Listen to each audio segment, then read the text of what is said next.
Hello bachcho, let's read this question. The question says, which of the following has highest dipole moment? Option A is CH3Cl, option B is CH3F, option C is CH3Br and option D is CH3I. बच्चों इस question में पूछा गया है कि इन चारों compound में से सबसे ज्यादा डाइपोल मोमेंट किसका होगा, हाईएस्ट डाइपोल मोमेंट किसका होगा। तो फर्स्ट ऑफ ऑल बात करते हैं इस क्वेश्चन के की कॉन्सेप्ट के बारे में बच्चों, इस क्वेश्चन के की कॉन्सेप्ट के बारे में। और की कॉन्सेप्ट क्या होगा बच्चों, हमारे पास डाइपोल मोमेंट। क्या होगा बच्चों की कॉन्सेप्ट इस क्वेश्चन का, डाइपोल मोमेंट। डाइपोल मोमेंट को बच्चों न्यू से डिनोट करते हैं और बेसिकली ये एक वेक्टर क्वांटिटी होती है। क्या होती है, वेक्टर क्वांटिटी होती है। दैट मीन्स इसके पास मैग्नीट्यूड भी होता है और इसके पास डायरेक्शन भी होता है। और जो इसका मैग्नीट्यूड का फॉर्मूला होता है, इसका जो मैग्नीट्यूड मिलता है न्यू इजिकल्स टू, इसको न्यू से डिनोट करते हैं, ये होता है क्यू इंटू डी। क्या होता है, क्यू इंटू डी। इसके क्यू का क्या होता है बच्चों, यहाँ पर क्यू होता है चार्ज, चार्ज कितना आ रहा है, और डी होता है बेसिकली डिस्टेंस। यहाँ पर क्यू है, क्या है, चार्ज है, और डी है डिस्टेंस। तो क्यू इंटू डी ही हमारे पास क्या होता है, इनका प्रोडक्ट होता है, इसको ही डाइपोल मोमेंट बोलते हैं।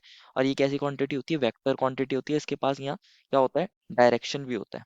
इसके पास यहाँ डायरेक्शन भी होता है। मान लीजिए अगर ए एटम है कोई और बी एटम है, इनके बीच में बॉन्ड बन रहा है। और मान लीजिए ए जो एटम है वो इलेक्ट्रो पॉजिटिव है और बी एटम जो है वो इलेक्ट्रो नेगेटिव है। ए इलेक्ट्रो पॉजिटिव है, बी इलेक्ट्रो नेगेटिव है। तो इसके डायरेक्शन को दिखाते हैं बच्चों इलेक्ट्रो पॉजिटिव एटम से इलेक्ट्रो नेगेटिव एटम की तरफ एक एरो की हेल्प से। इस तरीके से एक एरो बनाते हैं और यहाँ इस तरीके से इसको एरो का इस तरीके से दिखाते हैं बच्चों। ये हमें डायरेक्शन बताता है किसका, डाइपोल मोमेंट का। तो बच्चों अगर हम CH3Cl, CH3F, CH3Br और CH3I चारों की ही बात करें, तो इनके अंदर क्या है बेसिकली, अगर हम बात करते हैं बच्चों, हमारे पास ये CH3 बच्चों F है। ये CH3F है, यहाँ हमारा ये फ्लोरीन होगा। और कौन है बच्चों यहाँ पर CH3 और यहाँ पर Cl है, CH3F, CH3Cl। और कौन है बच्चों यहाँ पर CH3Br है और एक CH3I है। CH3Br है बच्चों यहाँ पर। और एक कौन है बच्चों, एक यहाँ CH3I मिला है हमें। इस तरीके से हमने इसको दिखाया है, हमें ये चार कंपाउंड्स मिले हैं। तो अगर आप देखोगे बच्चों, यहाँ पर आप जानते हो, यहाँ फ्लोरीन है बच्चों फर्स्ट केस में। फ्लोरीन ज्यादा इलेक्ट्रोनेगेटिव होता है कार्बन से, तो इस पे डेल्टा नेगेटिव, इस पे डेल्टा पॉजिटिव। और ये तीनों हाइड्रोजन कैसे होंगे, मोर कैसे होंगे बच्चों, कार्बन के कंपेयर में इलेक्ट्रो पॉजिटिव होंगे। तो बेसिकली यहाँ पर भी डेल्टा डेल्टा डैश पॉजिटिव लिख सकते हो आप इसको। ये भी डेल्टा डैश पॉजिटिव, इस पे भी डेल्टा डैश पॉजिटिव, इस मैनर में दिखा सकते हो। और अगर आप यहाँ पे किसका डायरेक्शन दिखाओ बच्चों, यहाँ पर अगर आप डाइपोल मूवमेंट का डायरेक्शन दिखाना चाहो, तो आप इस मैनर में दिखा सकते हो कि ओवरऑल क्या हो रहा होगा। ये इस तरीके से जा रहे होंगे, इस तरीके से लग रहा होगा बच्चों यहाँ डाइपोल मूवमेंट का डायरेक्शन। और इस तरीके से, और ओवरऑल रिजल्टेंट डाइपोल मूवमेंट जो होगा इन सबका ऊपर की तरफ होगा। इसी तरह बच्चों क्लोरोमीथेन में भी होगा, इसी तरह फ्लोरोमीथेन में भी होगा, इसी तरह क्लोरोमीथेन में भी होगा, और इसी तरह फ्लोरोमीथेन में भी होगा। लेकिन मेन चीज इंपॉर्टेंट क्या है बच्चों, यहाँ CF का बॉन्ड। यहाँ पर मेन चीज क्या है इंपॉर्टेंट है बच्चों, यहाँ पर जो ये CF बॉन्ड है बेसिकली ये इंपॉर्टेंट है। CH3 तो सभी के अंदर कॉमन है बच्चों, यहाँ जो मेन इंपॉर्टेंट है वो CF बॉन्ड है। बेसिकली ये कितना क्या इसकी वजह से जो डाइपोल मूवमेंट होगा इन चारों कंपाउंड्स का, वो इसकी वजह से फैक्टर्ड होगा। यहाँ पे भी डेल्टा नेगेटिव, इस कार्बन पे डेल्टा पॉजिटिव, यहाँ डेल्टा नेगेटिव, कार्बन पे डेल्टा पॉजिटिव है बच्चों। और आप जानोगे लास्ट में आयोडीन पे भी डेल्टा नेगेटिव और कार्बन पे डेल्टा पॉजिटिव। लेकिन बच्चों अभी हमने देखा कि सभी का डायरेक्शन कैसे होगा, यहाँ ऊपर की तरफ इस तरीके से। जो नेट डाइपोल मूवमेंट होगा वो कुछ इस तरीके से होगा, जो नेट डाइपोल मूवमेंट था बच्चों वो कुछ इस तरीके से था। अब यहाँ CH3 वाला पार्ट तो सभी में कॉमन है, लेकिन यहाँ पे जो कॉमन अनकॉमन पार्ट है वो CF, Cl, Cbr और Ci है। अब हमें इनकी पोलैरिटी चेक करनी है बच्चों। अगर हम पोलैरिटी देखें तो आप जानते हो बच्चों इलेक्ट्रोनेगेटिविटी फ्लोरीन की ज्यादा होती है क्लोरीन से, क्योंकि down the group electronegativity decrease होती है। तो फ्लोरीन की ज्यादा होती है Cl से, Cl की ज्यादा होती है Br से, और Br की ज्यादा होती है I से। तो अगर फ्लोरीन की इलेक्ट्रोनेगेटिविटी ज्यादा, तो ये वाला बॉन्ड तो CF बॉन्ड सबसे ज्यादा पोलर होना चाहिए, उससे कम बॉन्ड Cl पोलर होना चाहिए। CBr बॉन्ड उससे कम पोलर, और Ci बॉन्ड सबसे लीस्ट पोलर होना चाहिए हमारे जितने भी कंपाउंड्स। तो उसके बेसिस पर अगर हम देखें, तो जो हमारे पास चार्ज है जिसको हमने Q से डिनोट करा था, जो बच्चों यहाँ CH3F है उसके अंदर चार्ज का सेपरेशन सबसे ज्यादा है। उससे कम जो चार्ज का सेपरेशन है वो CH3Cl के अंदर होगा। और अगर CH3Br की बात करें उसके अंदर उससे भी कम होगा। और यहाँ पर CH3I जो है बच्चों उसके अंदर चार्ज का सेपरेशन, चार्ज सबसे कम होंगे बेसिकली। और अगर यहाँ पर दूसरा फैक्टर क्या होता है, डिस्टेंस का।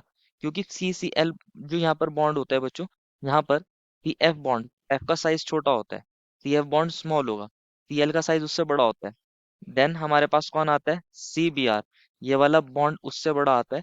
एंड देन हमारे पास कौन आएगा, यहाँ पर CI आएगा। क्योंकि आयोडीन का साइज इससे भी बड़ा होगा, तो यहाँ सी आई का बॉन्ड बेसिकली उससे भी सबसे ज्यादा बड़ा होगा।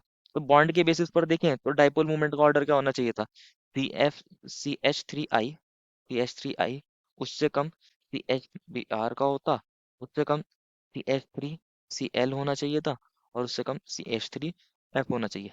अब यहाँ दो चीजें हैं बच्चों, डाइपोल मूवमेंट चार्जेस पर भी डिपेंड करता है, चार्ज पर भी डिपेंड करता है, और डिस्टेंस पर भी डिपेंड करता है। चार्ज के बेसिस पर डाइपोल मोमेंट हाईएस्ट किसका होना चाहिए था, सी एफ थ्री का, उससे कम C H three C L का, उससे कम C H three B R, and least होना चाहिए था सी एच थ्री आई का। और डिस्टेंस के बेसिस पर अपोजिट ऑर्डर देखने को मिल रहा है। तो एक्चुअल में क्या देखने को मिलता है, अगर हम बात करें C H three C L की और सी एच थ्री एफ की, C H three C L की और सी एच थ्री एफ की हमने यहाँ बात करी है, तो इसके अंदर क्या होता है बेसिकली, यहाँ पर हमारे पास जो डिस्टेंस है वो डोमिनेट कर जाता है। यहाँ जो फैक्टर डिस्टेंस है, डी वाला है, डिस्टेंस डोमिनेट कर जाता है, इंटर एटॉमिक डिस्टेंस डोमिनेट कर जाता है। तो देखा जाता है जो डाइपोल मूवमेंट का एक्चुअल ऑर्डर होता है न्यू का, वो क्या होता है, C H three C L का ज्यादा होता है सी एच थ्री एफ से, क्योंकि यहाँ डिस्टेंस डोमिनेट कर जाता है।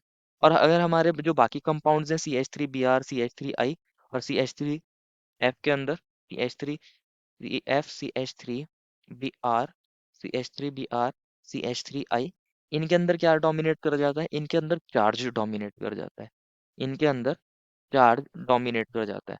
तो यहाँ पर सी एच थ्री एफ का जो डाइपोल मूवमेंट होता है, वो C H three B R से भी ज्यादा होता है, और C H three B R का सी एच थ्री आई से ज्यादा होता है। यहाँ पर क्या है, C H three C L का जो डाइपोल मूवमेंट है, वो सी एच थ्री एफ से ज्यादा होता है, क्योंकि यहाँ डिस्टेंस डोमिनेट कर जाता है। और सी एच थ्री एफ का C H three B R से ज्यादा होता है, और C H three B R का सी एच थ्री आई से, क्योंकि यहाँ चार डोमिनेट करता है। तो ये एक्चुअल में डाइपोल मूवमेंट का ऑर्डर होता है। तो ये बच्चों पूछा गया था सबसे ज्यादा डाइपोल मूवमेंट किसका है, तो C H three C L का होता है, जो ऑप्शन ए में मिला है। सी एच थ्री एफ का उससे कम होता है, C H three B R का उससे भी कम, और सी एच थ्री आई का लीस्ट। तो यहाँ सबसे ज्यादा डाइपोल मूवमेंट किसका है, ऑप्शन ए का। देखो final answer is option number A. I hope you understood it well and best of luck.